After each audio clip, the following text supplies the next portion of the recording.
health insurance.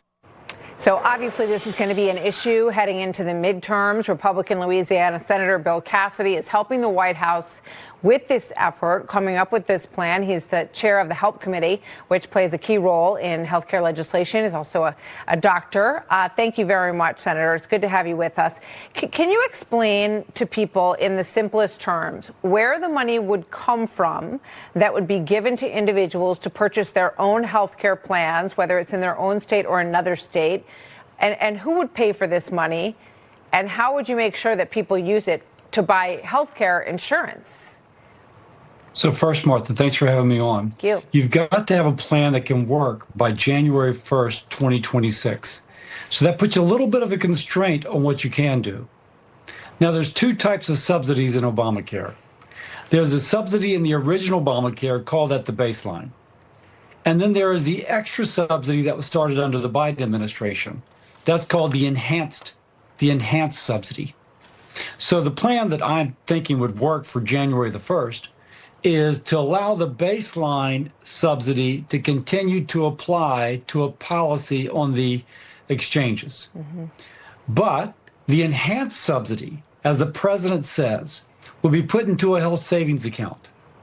Now, why does that work?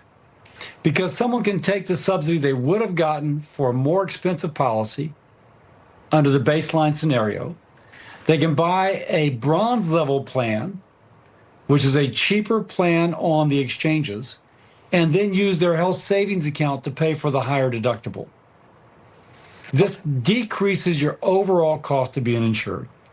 Instead of having to work through a $6,000 deductible to get the silver plan to work for you, you have, like, say, $1,500 or $2,000 in your health savings account that President Trump speaks of to pay for the first part of your deductible, and you've got the cheaper premium on top of it.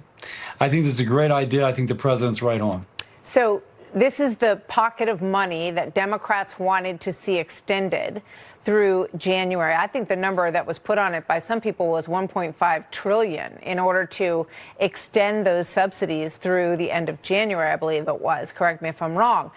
So are you saying that Congress would approve the extension of that pocket of money, but would legislate that it be given to individuals? And then how do you make sure individuals use that money for health care insurance? So the amount of money we're speaking of in the enhanced premium portion for next year is $26 billion. A lot of money. But it's not $1.5 trillion. That includes the baseline subsidy. In fact, that even sounds a lot for that. But let's just say $26 billion. If the money goes into the health savings accounts that the president speaks of, there are restrictions on how it can be used. You can't use it to buy a car. You can't use it to, like, go to Disneyland. You've got to use it for approved healthcare expenses, and those list of healthcare expenses are already in federal regulation. Now, you can further restrict it, you can expand it a little bit, but by and large, you've got, like, a set of things it can be spent on. And it can be spent, for example, on deductibles and on co-pays, things that somebody would have to spend money on if they were going to go to see the doctor and they've got, a $6,000 deductible like on a traditional Obamacare policy. So, I mean, obviously, some of us remember that when Obamacare passed, there were last-minute deals done to get it through. And those deals made sure that the insurance companies and the pharmaceutical companies made out very well on Obamacare. So what is the pushback going to be from those two entities? Because this is going to bite into their profits, right? And they have enormous lobbying efforts on Capitol Hill. I can't tell you what their strategies are going to be, but I can tell you what my strategy is. And what obviously sounds like the president's strategy is go to the American people and say, we've got a choice here. We can either give $26 billion to insurance companies. Mm-hmm. They take 20% off the top for profit and overhead, and then they spend the 80% that's left over on the health care that they think you need. Or we can give almost 100% to the patient in a health savings account and allow her to spend it on the money that she knows that she needs. That's good for her pocketbook, and it's good for her family's health. Now, I don't know what others are going to do, But I can tell you, that's what this Republican is in favor of. And I think it resonates with the American people. And I'd like to think that all fair-minded people would want to give 100% to the American to spend on the health care that she knows that she needs.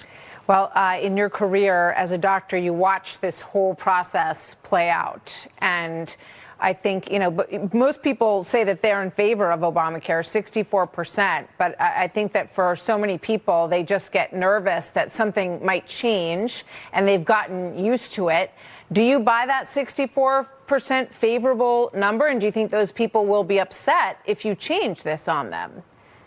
I don't know the poll, but if the change is that you got more money, that your premium is lower, and that you got money in an account to pay for your deductible, your copay, for other things that go along with getting health care, I can tell you, I'll raise my hand for that.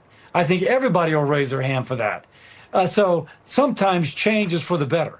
And this would be change a lot for the better. Well, it's going to take a lot of explaining very clearly what this change would look like and then selling it to Congress and to the American people. So we'll be watching this story really closely. Senator Cassidy and Dr. Cassidy, thank you very much. Always good to have you here. Thank you, sir. Thank you, Martha. You bet.